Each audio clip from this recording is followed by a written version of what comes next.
Good morning, everyone. Firstly, thanks to Nick and Sharon and Paul and the rest of the team at Resource Rising Stars for inviting us back. We've got a bit of a gap in the gold stories to fit a nickel story in. Thanks, Sean, for the intro.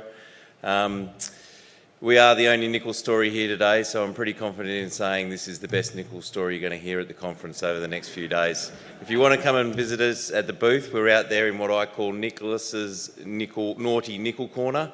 Front left, just near the coffee, and we've had at least one or two people come up, so it's been a pretty good start. I'm going to talk to you about the Jaguar nickel sulphide project.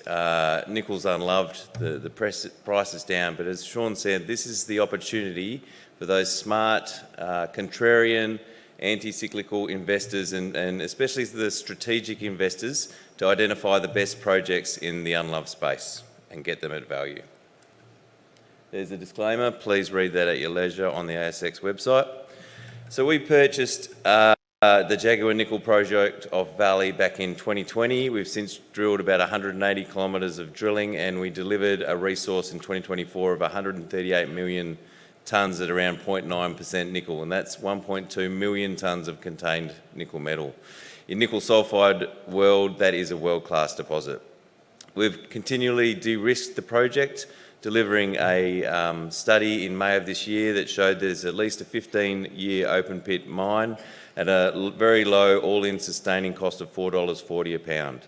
Now just remember, today's nickel price is around $7 a pound, so there's a very healthy margin at even today's nickel price. This thing is shovel ready, so we have both environmental licences we need. We are waiting on a mining lease licence from the government, but it has been technically approved, so it's just a rubber stamp process. We're running a strategic partnering process and looking at offtake partners in conjunction with our debt funding, and that's the big piece that really will see the re-rate of this project and this company, and we expect that to be resolved by the first half of next year. If I have time, I'll just touch on a really exciting copper gold discovery that we made during this year. If I don't have time and you're interested, please see us in the naughty nickel corner. So what are the strategics looking for? They're looking for projects that are ready to go. They're looking for projects that are tier one. This thing's going to deliver 22,000 tonnes of nickel in concentrate over the first 7 years of the open pit. To put that in perspective, that would be a top 5 or 6 nickel sulphide producer in the world today. They're looking at competitive costs, and that's very important. And in the recent study in May, we demonstrated this throws off really strong economics. There's more than a $1 billion NPV, and we can pay down the capital investment in less than 2 years. And crucially, because of the nature of our ore body and the location in Brazil, this thing has the ESG credentials that the Indonesian HPAL laterite projects do not. Here's a quick corporate snapshot. We recently raised $25 million, so we've got plenty of cash in the back to see us through to that final investment decision. We have a market cap of around $200 million, a very strong board that has experience in both delivering projects in Australia and Brazil, and our top 20 has been very consistent over the last 4 years in supporting us well. So why is Jaguar the only project at the Resource Rising Stars that's talking about nickel? Well, it really comes down to that green line there. That's the all-in sustaining cost to produce 1 pound of nickel, and it's sitting at $4.40. Over the last 20 years, there's only a few moments in time where the nickel price has dipped below that. So what does that mean? That means this thing's making money at today's prices and will make money, obviously, over that last 20 years. So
costs up.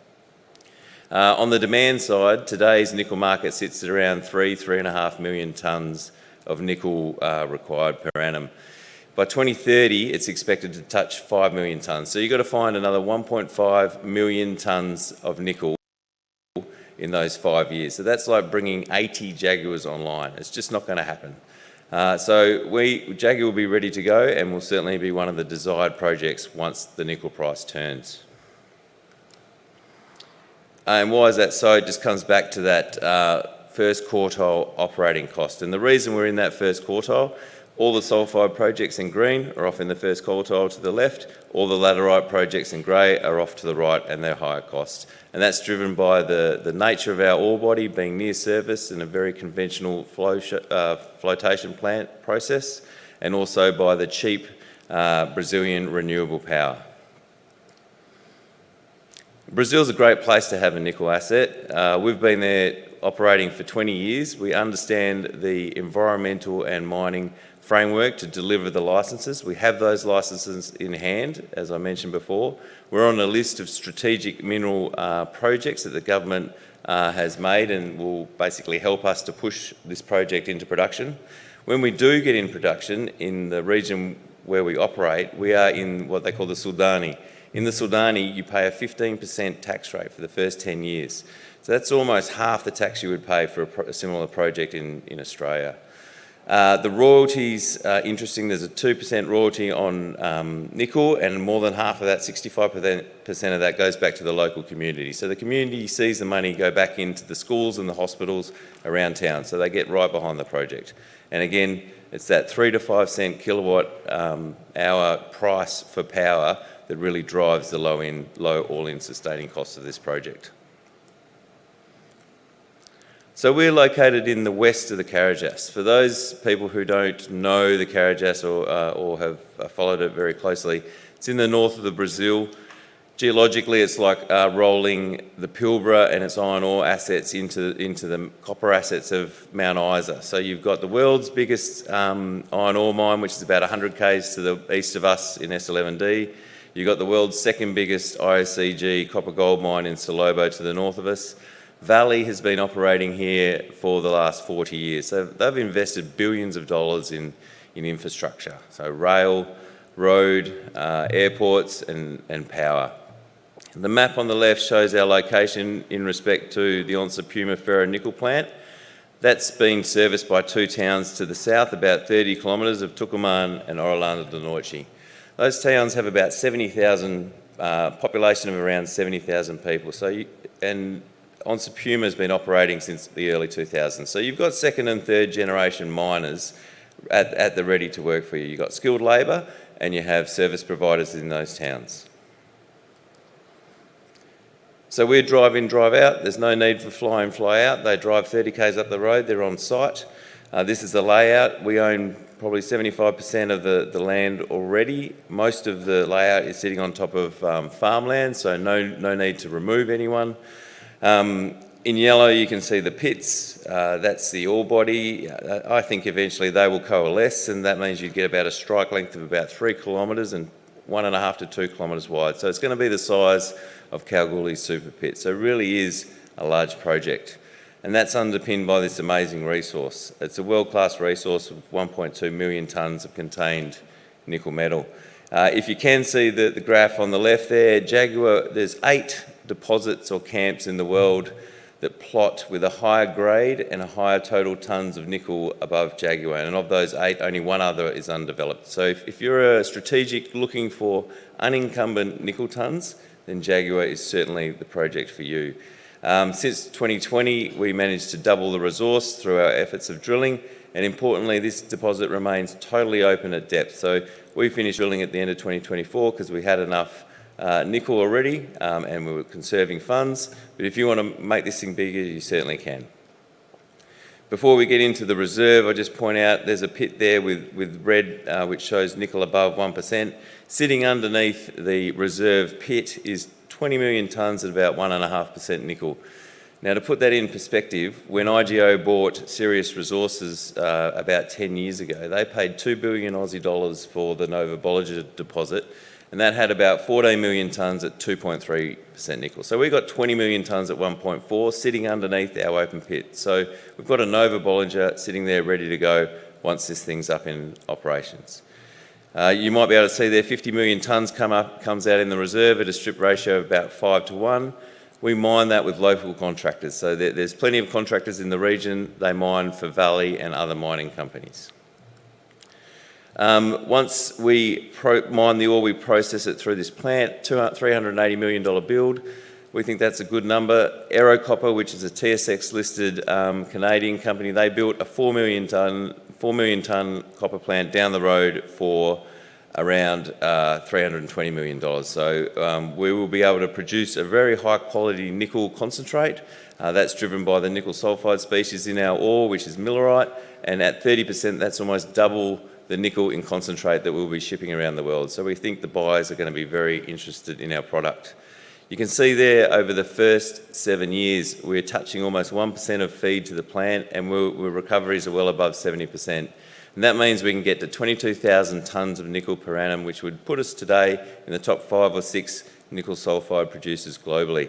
As it drops off, that's the perfect place for us to bring in that underground feed source. Just quickly running through the costs, you can see there they're a bit below 4. Remember, today's nickel price is at around $7 a pound. In the first few years, it's around $3.80. Then it goes up and flatlines around $4. That means it's making a good margin even at today's depressed nickel price. In this feasibility study, we used a $9 a pound nickel price, and this threw off $170 million US in free cash flow per annum. If we use today's nickel price, it throws off about $100 million per annum. The guys in Brazil have been doing a wonderful job in licensing. As I said, this is shovel ready, waiting just on the mining lease, which is a rubber stamping process. We have the ground, and we're working with the local community to get them trained up and ready to go for construction.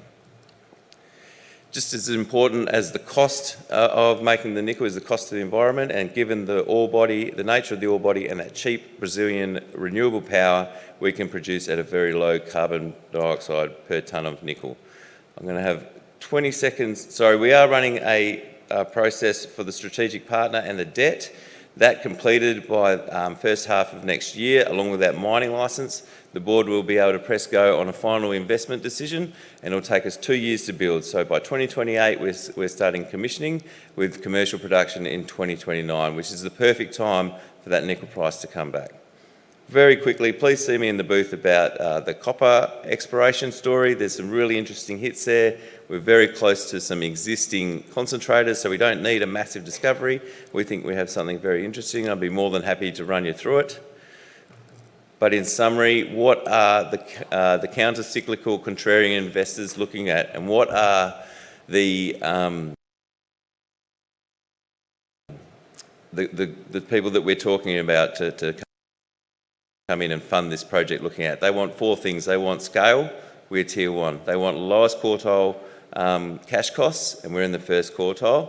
They want ESG, ticking the ESG box, and we certainly do that, and they want it shovel ready. So Jaguar ticks all those boxes and is certainly the nickel project of choice. And if you would like to know more about Jaguar and Centaurus, please come and see us in Nicholas's Naughty Nickel Corner out in the back corner. Thank you very much.